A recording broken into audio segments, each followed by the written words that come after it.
Good evening, ladies and gentlemen. I'm just booting up the game right now. I'm hoping it loads correctly. I think it should.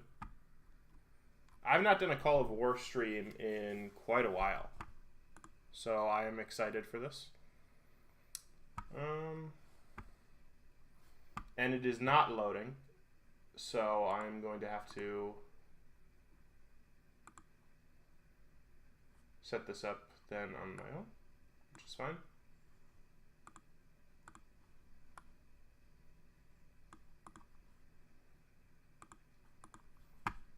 It's full screen, so I thought maybe it would go automatically.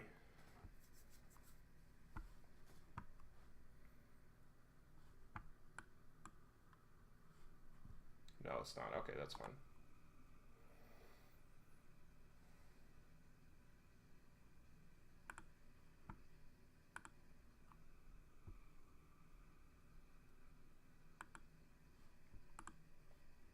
All right, there we go. So this is gonna cover my, because it's a window capture, this is covering my camera, which I think is probably fine for this. It doesn't really matter. I have my camera out for other stuff. So anyway, this is the game Call of War. As you can see, it's day one. And what this map is this is a, let me remind myself. Actually, I forget. I think this is like just the basic starter map. So everyone here starts at the same, with basically the same number of units. So even if they're condensed a little bit. So even though I'm playing as northern states of America and they're all sort of spread out, Spain or the UK, which is smaller, will have the same number of units, just more tightly within their countries. This is a really fun strategy game. It also takes a long time. So the idea behind the basic premise behind the game is that the game, you know what? Maybe I'll turn on the sound. There we go.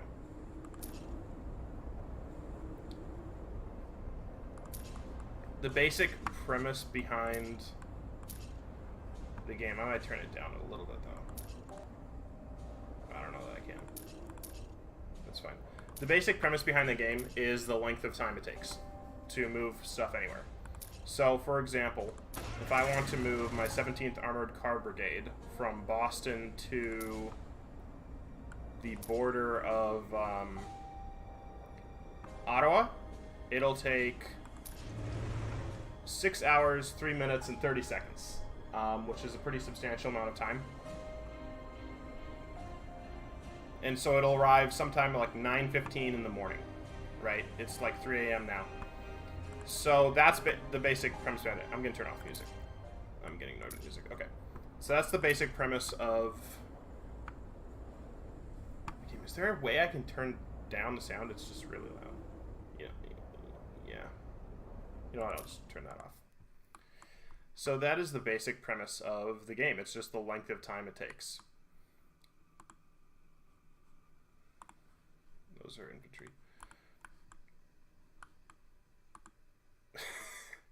Really?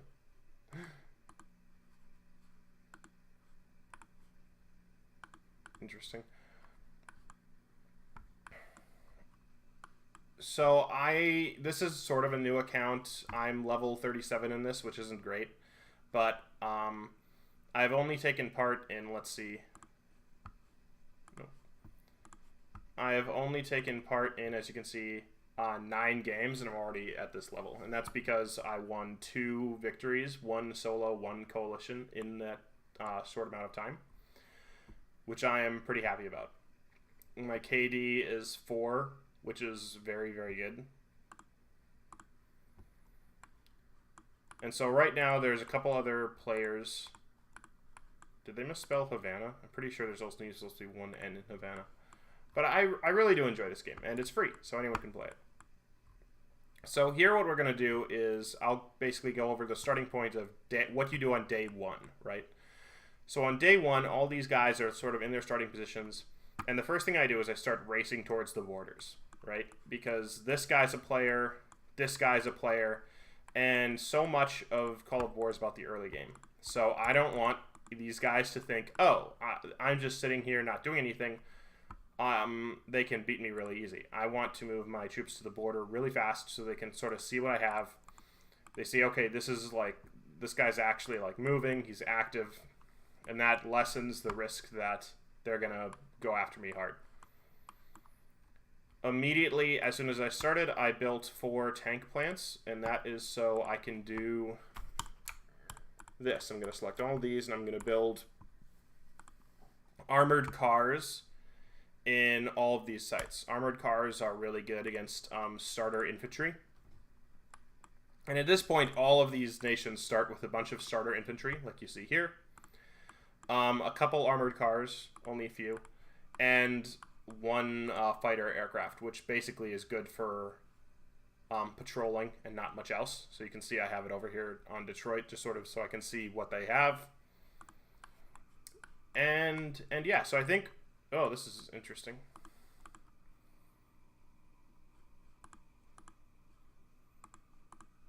So for some reason, morale in Canada is really low. I'm not sure why.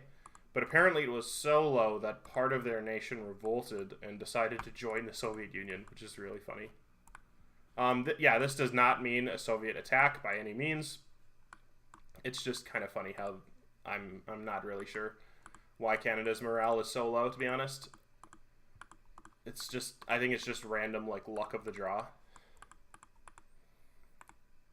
But I really like playing as the United States because it's sort of a slow roll. It takes a while to lock down the southern United States, Cuba, and Canada because of how big all of this is. But once you do, it's very, very difficult for any of these nations to really go after you too hard. And the basic premise behind it is then that I can take my time, build up a strong force, build up a navy, take a couple islands, sure, but then I can basically like launch a D-Day style invasion on any of these nations that have become big. So there's nothing more devastating to happen than for like the UK or for France or for Spain to be like looking to the east, doing work over here, fighting, and then suddenly have an American fleet like drop off at their borders, just somewhere random, and like conquer their capital. The UK is especially vulnerable to that if the UK has decided to ignore me and move all our troops to the continent. In which case, if the UK is undefended from an American invasion, as it is a lot of the time, then I can do real work in there. But anyway, just to finish off day 1, we're gonna... Yeah, these are just some reports. I initially completed 2 researches for infantry level 1, so I can make those, and tanks level 1, so I can make armored cars. Now I can build 2 more researches. I'm going to start working on light tanks, and I'm going to start working on what do I want? Tactical bombers aren't great this early with the United States.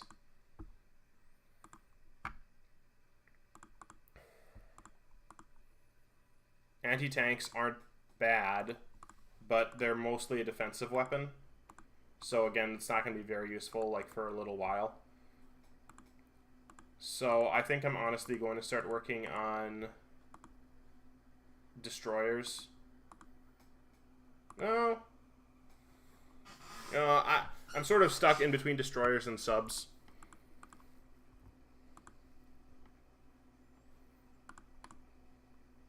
Whatever I do, it's going to use up a bunch of my steel, which is kind of annoying. So maybe I should just do something else.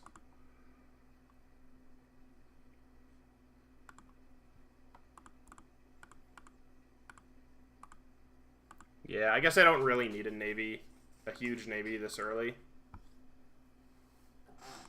Militia is...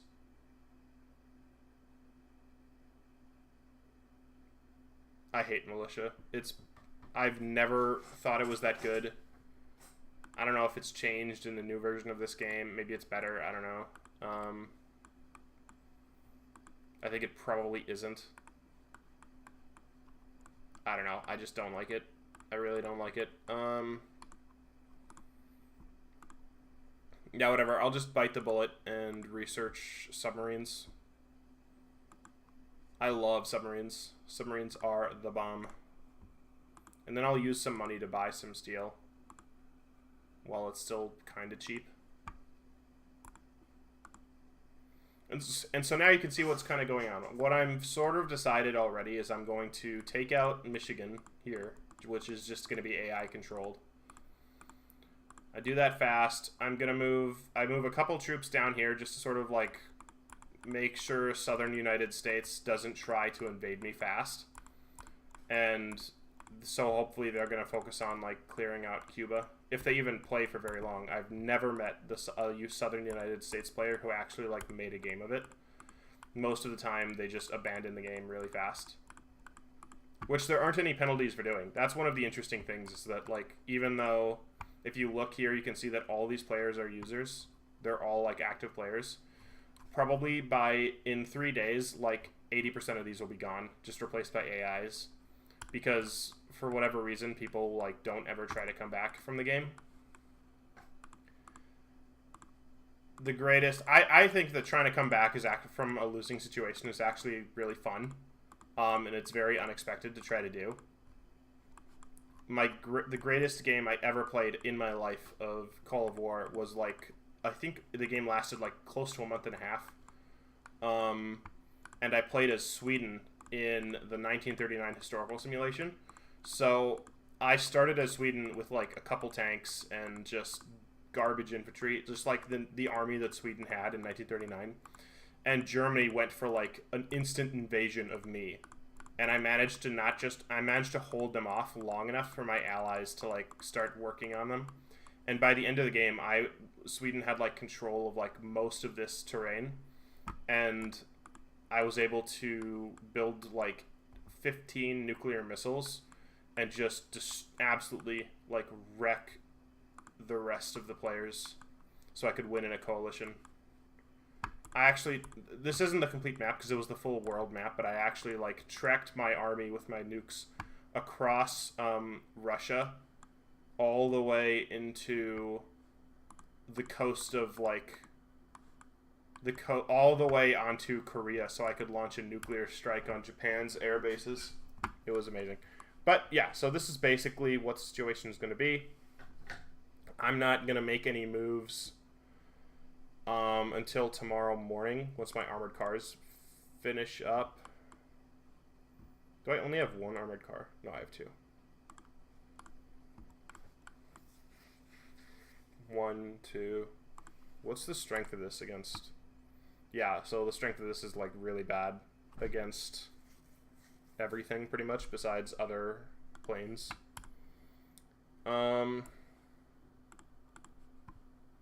Yeah, so I wouldn't really want to use this in an actual war against units on the ground.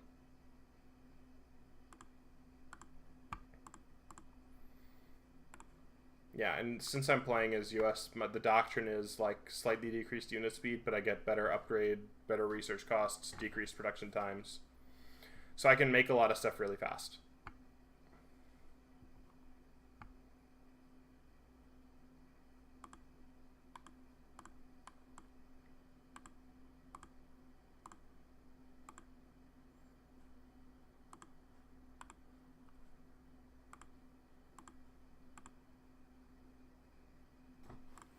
Yeah, so like right now I don't really want to fight Detroit with these two armies. I really need 3. Honestly, this is kind of a bad situation. I should bring in some more stuff.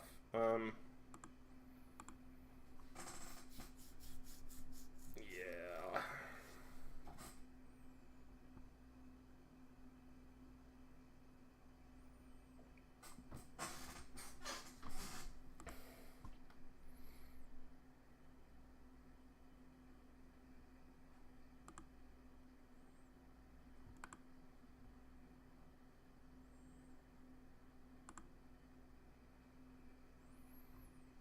So I'm strategizing the best way to do it. So what I'm going to do is I'm going to invade Michigan at the same time as I invade Canada.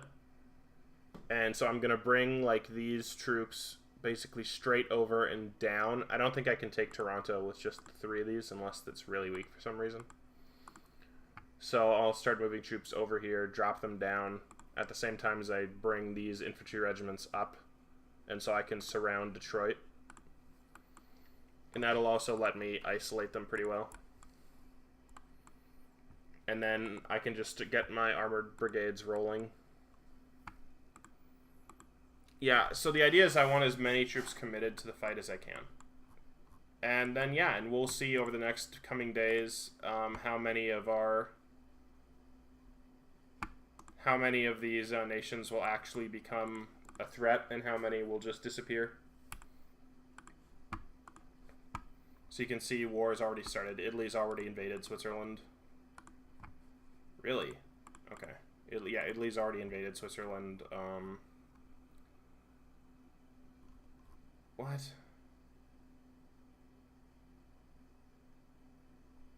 I don't think these are actual players. I'm not... Why does it say user 257?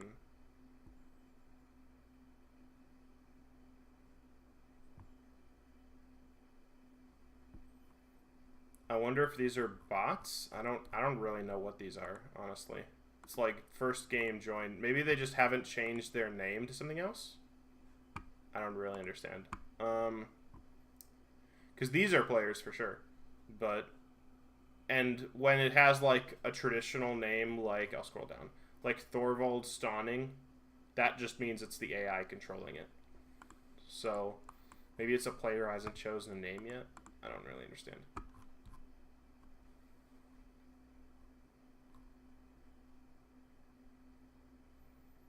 Yeah, there's nothing here that I'm surprised by in the slightest.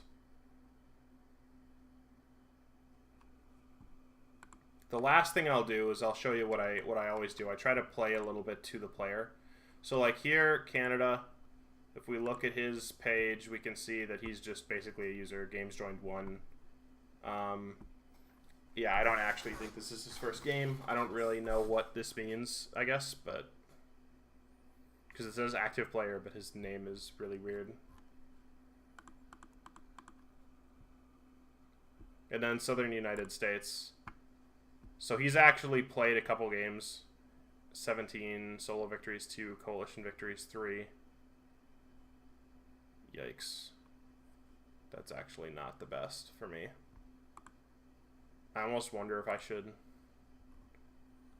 delay my invasion of Canada. Crap.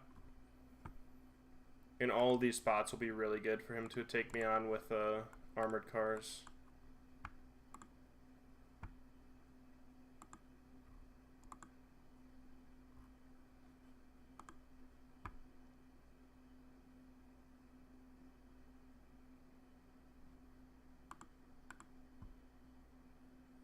I've actually got to think about this for a minute.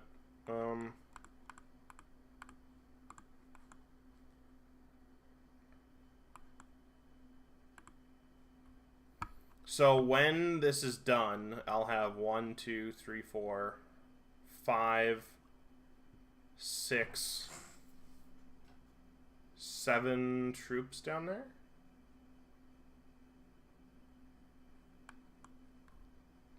That might not be enough. If he goes hard after me really fast. So it's a good thing I'm building anti-tanks.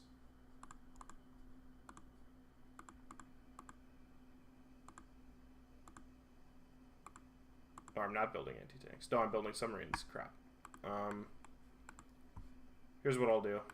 I will build... In DC, I will build an ordnance foundry, and that'll let me build anti-tank, I believe. Let me double check that.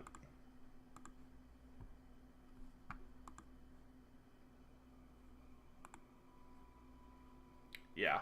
So that actually doesn't feel that bad. If I can build a bunch of anti-tanks really fast and then start moving them down there, anti-tanks will wreck armored cars. And an AI will basically never build them. Or at least not build them, like, he won't rush them. So, I'm gonna take the threat seriously. I'm gonna build some anti-tank foundries. So that I'm in a position to really get rolling on that. Can I buy any more steel?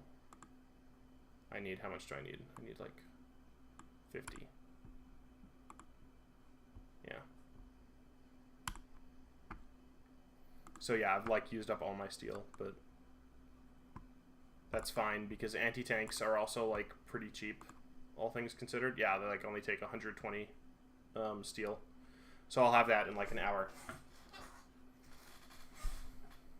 And yeah, and then I'll bring down these anti-tanks and try to, I'll start building anti-tanks as soon as this is all finished. And I'll bring him down, and hopefully if he sees like an anti-tank there, he'll like really take a second pause. He'll take a second to be like, oh my gosh, you know, maybe this isn't a good idea.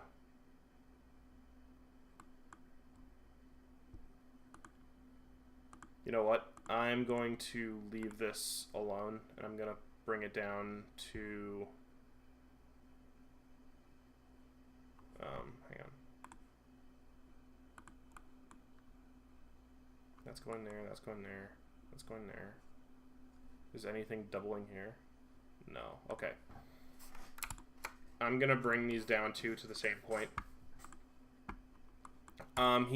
He might try to rush an armored car through here, but that would be like a really big coincidence, and also very odd. I haven't found snakes to be very valuable in this game unless they can take like an actual city, which is rare. So the idea that he would like ignore my armies all across this border and he would just rush like an armored car up through here, I just don't really see that happening. And even if it does happen, I can bring down, you know, one of my armored cars here and just like swat it. Basically, I want, in case I do actually duel him here, I want every fight for me to be on the defensive. It's all about conserving your resources and putting yourself on the defense. Like here's an example. If I look at the stats for my guy, strength against armor classes. This means attacking. This means defending. So you can see that it's always better to be defending. And then you can bump your stats up more by like, am I fighting in mountains? Am I fighting in hills? Am I fighting in cities? Cities especially are good for. Yeah, cities especially are really good for infantry. But there aren't any good cities like close to here, so I'm kind of just ignoring that.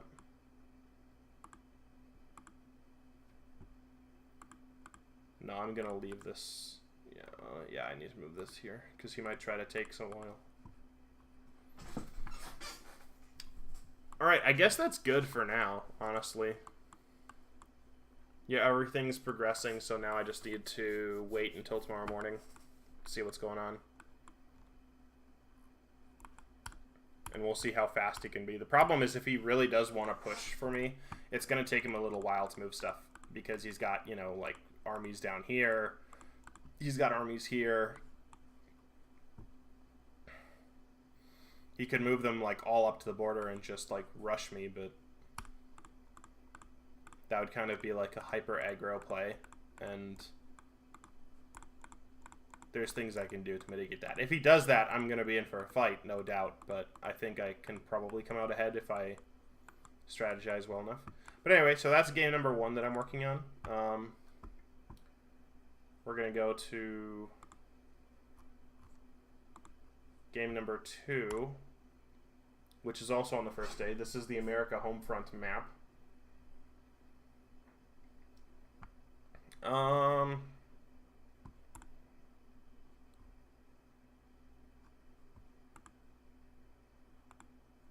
Wisconsin still does not have a player. Interesting. North Dakota doesn't. South Dakota doesn't.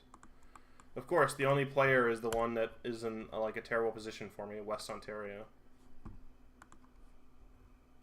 Yeah, a lot of people not playing really yet.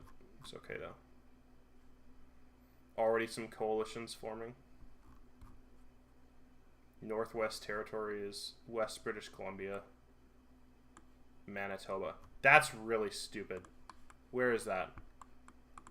Northwest Territories, British Columbia, Manitoba. I'm not a big fan of this.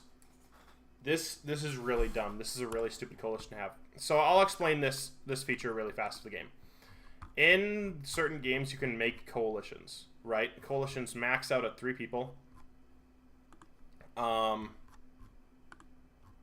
we go. So you can see different coalitions. So these 3 have chosen the same coalition: Manitoba, Northwest Territories, and West British Columbia.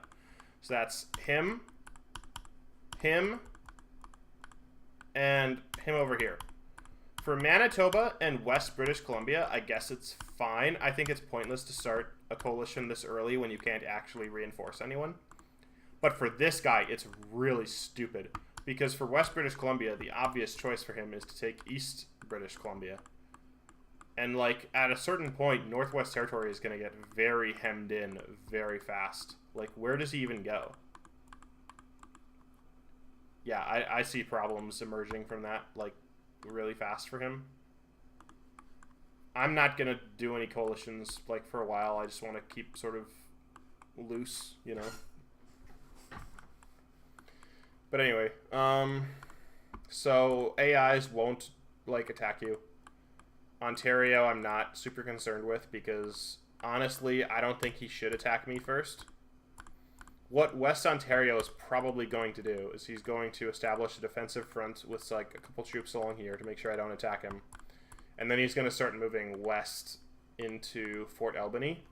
Or even into Manitoba, because Manitoba here is, like, has this huge border with him and is controlled by a player who's already joined a coalition. I don't think Manitoba's going to attack me. Even if he does, I'm already moving a bunch of troops up into the only border I have with him, Thief River Falls. Yeah, I'm not concerned about North Dakota. South Dakota, again, I don't really care about. Iowa's a little worrying, but all these are AI, so I don't care. But I'm starting to move troops in for an attack on Wisconsin. Honestly, if this is AI, I'm gonna even like move 2 more troops over here to Winona, so I can begin my assault on Wisconsin. Wisconsin will be destroyed. What do I want? Here, I will absolutely build anti-tank first. I want to rush that, because that's going to be big when there's already so many, like, light tanks in the field that I need that to happen. And then one more thing. Yeah, I don't need to do the Navy for a while.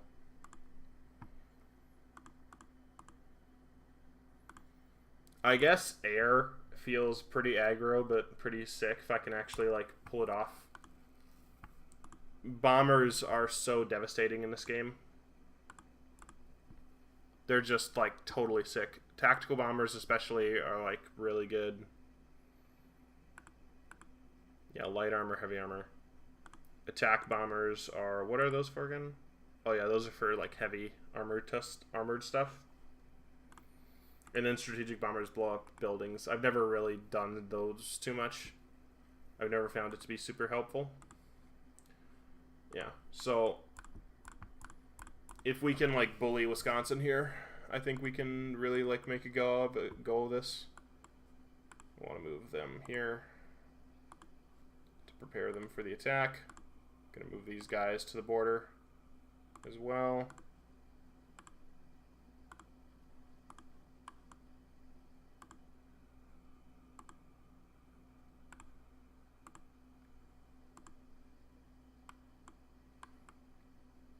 Yeah, I don't actually need to leave those troops there, so I'm just going to keep pushing them to the border. And then these guys...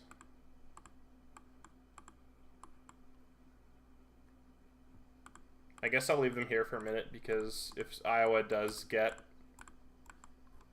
a player, they might, like, make a move north. That's maybe what I would do if I was playing as Iowa. Anyway,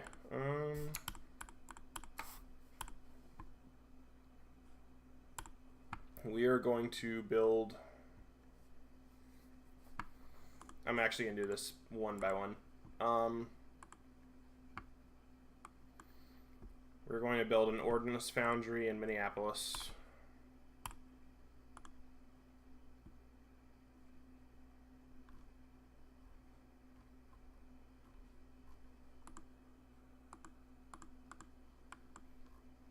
we are going to build a airstrip in Mankato.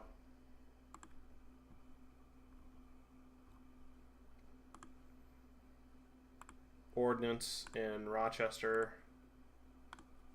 And what's determining this for me is literally like how close they are to the front lines. And airstrip in Duluth.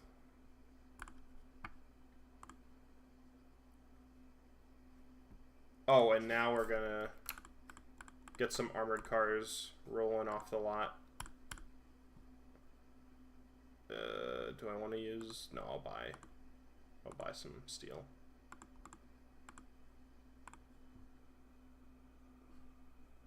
$500 more. Okay.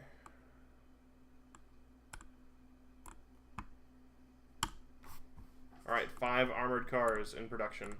That's gonna heavily boost my my armies. All right, last thing we do, we're gonna check on the players. West Ontario, how good are you?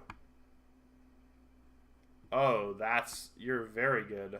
0.94K ratio isn't the best, but he more than makes up for that in the number of coalition victories.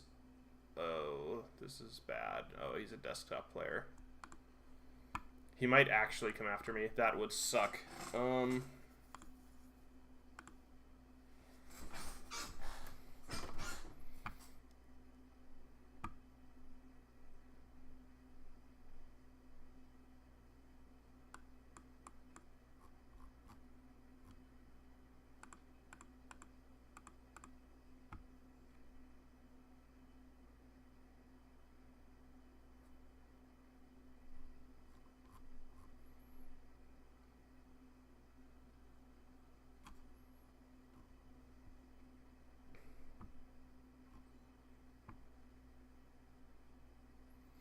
Yeah, so this is a problem. I gotta take this guy really seriously. How about you, Manitoba? How good are you? You're garbage. KD ratio of 0.32. This guy's gonna abandon the game really early. Yeah, that's a joke. That's a joke. No. I'll check it on Illinois, sure. Yeah, joke. Western Ontario is all I care about. Yeah, if he's smart, I think that he's likely to head over here to Fort Albany. And that I'm going to have a moment to, like, collect myself. But yeah, it's a risk. If none of these are like player controlled by tomorrow morning, then I'm gonna start moving troops from here to like the border, so that he doesn't think, oh, I can attack, you know.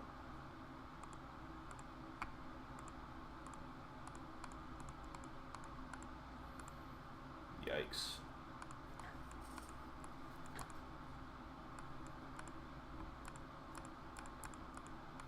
Well, he might not attack me just because he'll look at my stats and he'll decide not to.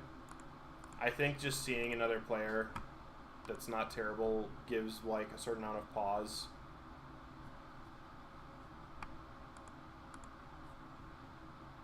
It's just worrisome. Like if he looks at this, he'll be like, "Oh, KD ratio of 4.03." He never leaves the game. You know, solo victories 1, coalition victories 1, games joined 9. If I looked at this, I would say that this person is like, it's a new account, you know, but it's someone who's very good.